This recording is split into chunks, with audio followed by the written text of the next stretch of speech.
नमस्कार, मी शामराव सुतार पनवेलवरून. माणसाचं जीवन हे संघर्षमय आहे.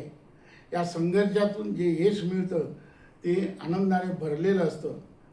माणूस काम करत असताना अति मेहनत घेत असतो, पण जे हवं ते तेवढे यश मिळत नाही. पण हे काम करत असताना सतत सजग राहिलं तर ती असते संधी उज्ज्वल यशाची, ती किल्ली पकडता आली पाहिजे.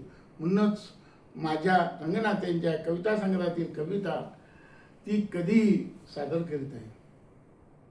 ती कधी येते तुम्हाला न सांगताच, ती कधी येते तुम्हाला न सांगताच, ती कधी निघून जाते वाऱ्यासारखी, ती कधी निघून जाते वाऱ्यासारखी, तुम्हाला न सांगताच, तुम्हाला न समजताच, तुम्हाला न समजता. तिचं हे असंच असतं, तिचं हे असंच असतं.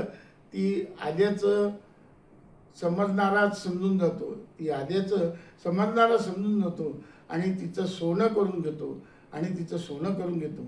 ते न समजणाऱ्याला समजणार नाही, ते न समजणाऱ्याला समजणार नाही. ते आद्या गेल्याचे उमगणारच नाही, ती आद्या गेल्याचं उमगणारच नाही. म्हणूनच म्हणावंसं वाटतं, म्हणूनच म्हणावंसं वाटतं की आपण नेहमी सजग असावं असं वाटतं, आपण नेहमी सजग असावं असं वाटतं.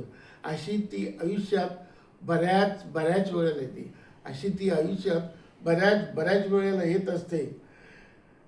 ती म्हणजे दुसरी तिसरी कोणी नसून, ती म्हणजे दुसरी तिसरी कोणी नसून, ती असते संधी, ती असते सुवर्ण संधी, ती असते संधी, ती असते सुवर्ण संधी. ती कधी येते तुम्हाला न सांगतात, ती कधी निघून जाते तुम्हाला न समजतात, तुम्हाला न समजतात. माझ्या कवितेचा व्हिडिओ आवडल्यास लाईक करा, मित्रपरिवार व नातेवाईकास शेअर करा आणि माझ्या चॅनलला सबस्क्राईब करा. धन्यवाद.